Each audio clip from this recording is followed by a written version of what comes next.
Mr. Speaker, I wanted to thank you and especially Speaker Oliver for posting this extraordinary measure. It's probably one of the highlights of my legislative tenure, and no matter what the ultimate outcome, it's one that I'll probably remember for the rest of my life. I also want to thank my co-prime sponsors, Connie Wagner, Mila J.C., John McKeon, Valerie Vanieri Huddle, Jason O'Donnell, John Wisniewski, Tim Eustace, and Ruben Ramos, as well as all the other co-sponsors. And I also wanted to especially thank the majority staff under Bill Caruso, and particularly Carrie Osmond and Tom Guerrieri on my staff who worked tirelessly to get us here. We spend such little time down here, and we legislators often forget how important our staffs are to us and how they're often underappreciated. I also wanted to acknowledge my mother, Rosemary, who came here. She was married to my dad for 40 years, and she brought her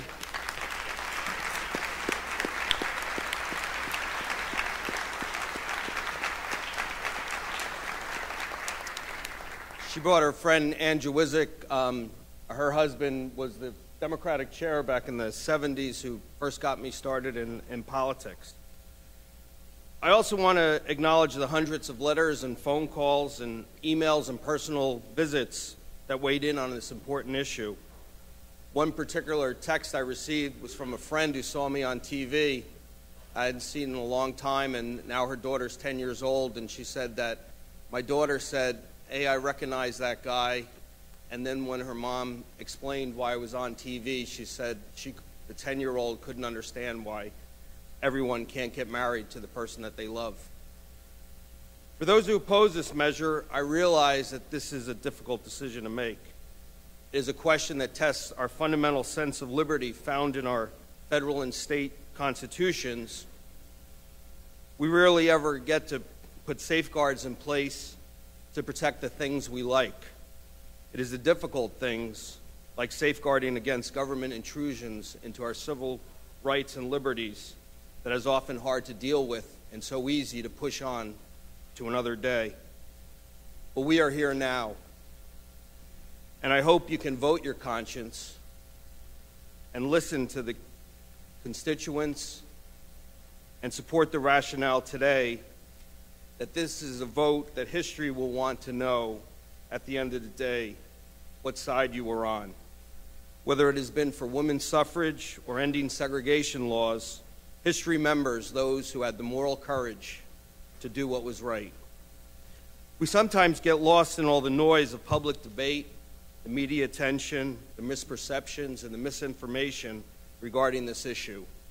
Indeed, we have heard a lot about the arguments against same-sex marriage, as we did when we ended the miscegenation laws banning interracial marriages in the 60s. I'm particularly reminded of Perry Loving, simple bricklayer in Virginia, who happened to be white and wanted to marry Mildred Jeter, an African American. And subsequently, both of them were arrested after their marriage.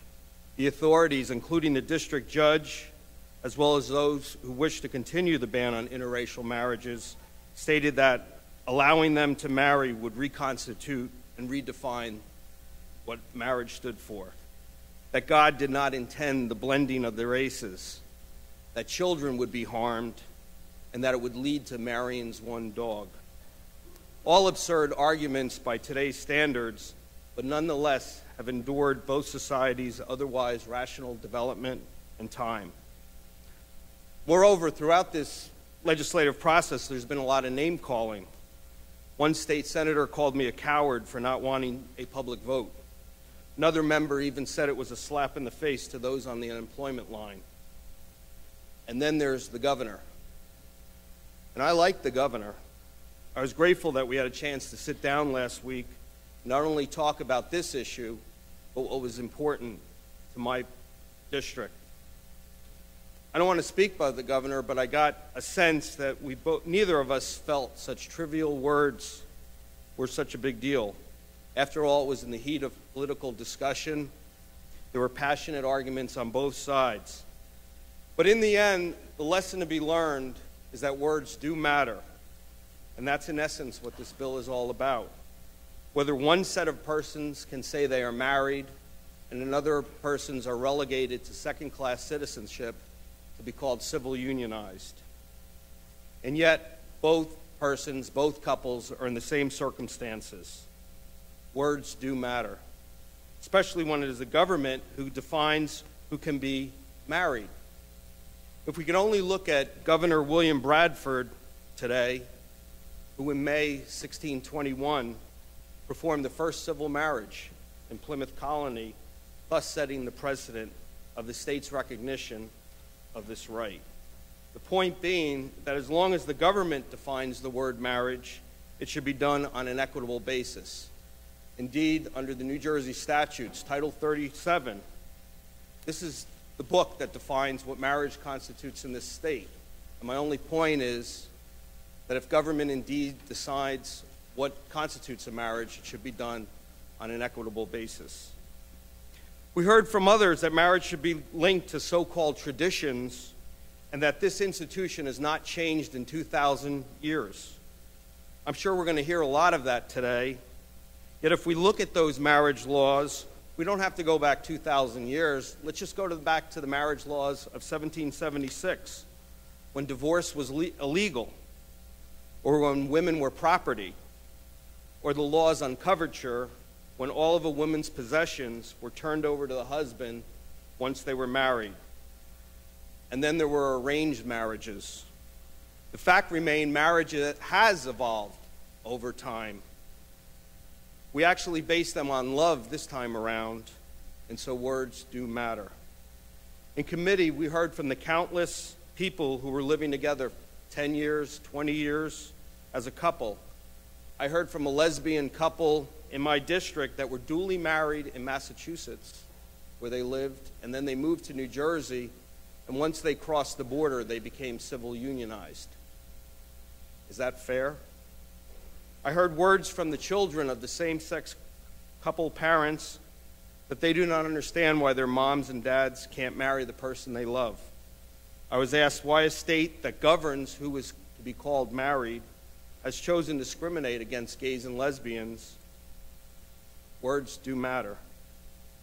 I also want to know that I can't change who I am. Otherwise, it begs the question why I wouldn't. Why countless LGBT teens who struggle with bullying on a daily basis would not simply change for the easier. It's very simple, they can't. Moreover, it should not be hard to understand why there are so many LGBT youth who feel isolation when the government reinforces a culture that proclaims, you are different and you will be treated as such. But we have a chance to change a word, nothing more, nothing less. The institution of marriage will not suffer by our action today. We will instead reinforce the promise extended by our founding fathers that all persons are free and independent, that they are endowed with certain unalienable rights. Now, I know there's others that want to take a detour and put the issue on a ballot. They want to ignore the fact that we are here to vote on things in a representative democracy. Putting this issue to the ballot is the wrong thing to do. Very un-Madisonian, who established the protections of tyranny of the majority in the Federalist Paper 51.